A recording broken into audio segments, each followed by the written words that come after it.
ฮัลโหลสวัสดีครับเพื่อนๆผมเปิร์ดนะครับเป็นยังไงกันบ้างครับสบายดีไหมสำหรับเพื่อนๆที่ยังไม่รู้จักผมนะครับผมทำงานทางด้านแอนิเมชันและวิชวลเอฟเฟกต์อยู่ที่แคนาดาเมืองมอนทรีออลครับผมวันนี้ผมมีเรื่องมาเล่าให้ฟังกันอีกแล้วครับเกี่ยวกับตอนที่ผมโดนอูเบอร์ที่แคนาดาบ่นใส่เรื่องอะไรเดี๋ยวผมจะมาเล่าให้ฟังกันครับจะว่าไปผมก็โดนบ่นใส่บ่อยเหมือนกันนะครับเนี่ยแต่ก่อนจะมาเล่าให้ฟังเนี่ยผมอยากจะฝากเพื่อนๆอย่าลืมกดไลค์กดแชร์เป็นกำลังใจกด subscribe และกระดิ่งเพื่อติดตามกันด้วยนะครับถึงแม้มันจะเป็นเรื่องเล็กๆแต่มันได้ช่วย channel นี้ได้มากเลยทีเดียวครับเอาละครับเรามาเข้าเรื่องกันเลยดีกว่าครับเรื่องนี้มี2ช่วงนะครับแล้วมันจะพีคสุดตอนช่วงหลังนี่แหละครับ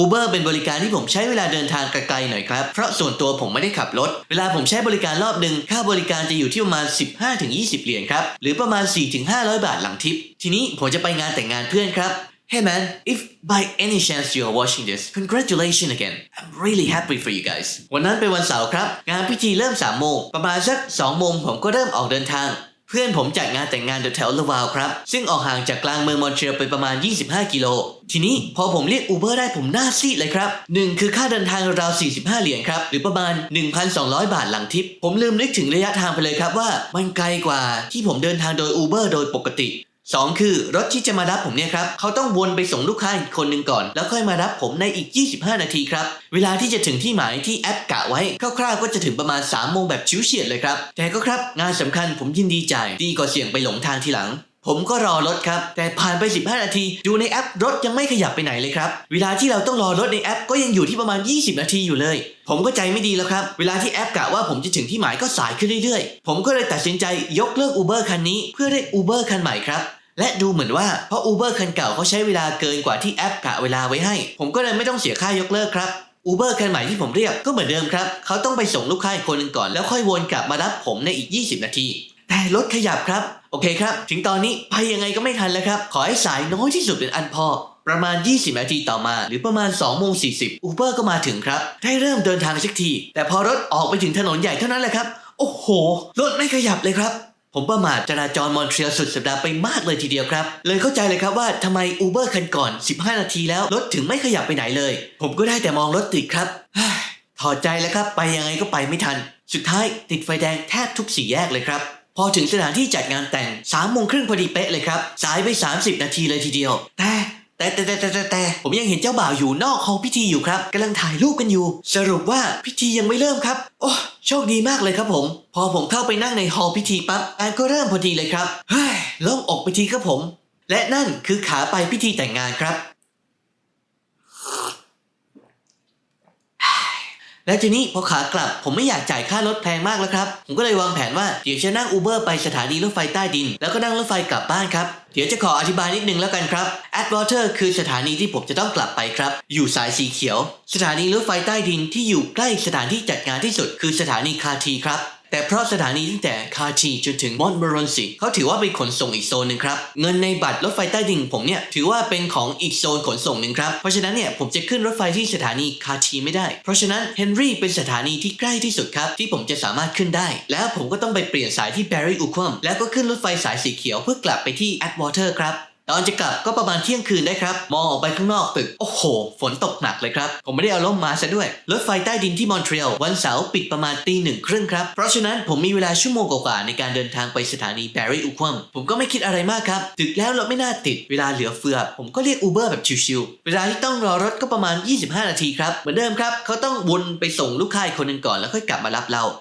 แต่พอ15นาทีผ่านไปอยู่ที่คนขับเขาก็กดยกเลิก Uber ผมเฉยเลยครับแอปก็เรียก Uber คันใหม่มาครับเวลารอรถก็ประมาณ20นาทีครับแต่พอผ่านไป15นาทีคนขับเขาก็โทรมาหาผมครับรถก็มีปัญหาครับมารับผมไม่ได้เขาก็เลยขอให้ผมกดยกเลิกให้เขาหน่อยผมก็โอเคเดี๋ยวต้องรีบกดยกเลิกแล้วเพราะว่าเดี๋ยวจะไม่ทันรถไฟเที่ยวสุดท้ายแต่พอผมจะกดยกเลิกคราวนี้ผมจะต้องโดนปรับ5เหรียญครับผมหรือราวๆ130บาทผมก็เลยยังไม่กดยกเลิกครับเดี๋ยวจะโทรกลับไปหาคนขับแล้วก็ให้เขากดยกเลิกให้ผมแต่ตอนที่ผมกำลังหาเบอร์โทรกลับคนขับเขาก็โทรมาหาผมอีกรอบนึงครับน้ำเสียงแบบโมโหทำไมเธอยังไม่กดยกเลิกเธอจะรอให้ฉันไปรับเหรอเธอจะรอให้ฉันไปรับใช่ไหมผมนี่อึ้งเลยครับเจอคนขับพูดใส่น้ำเสียงแบบนี้ผมกดยกเลิกไม่ได้นะครับเพราะว่าทำไมกดยกเลิกไม่ได้คุณนั่นแหละที่ต้องกดยกเลิกไม่ใช่ผมถ้าผมกดยกเลิกผมจะต้องเสียค่าปรับนี่ไม่ใช่ความผิดของผมนะครับเพราะฉะนั้นคุณนั่นแหละที่ต้องกดยกเลิกค่าปรับเท่าไหร่5เหรียญครับเพราะฉะนั้นเนี่ยผมจะไม่กดยกเลิกนะครับคุณนั่นแหละที่ต้องกดยกเลิกผมยังพูดไม่ทันจบประโยคเลยครับเขาก็วางสายใส่ผมซะงั้น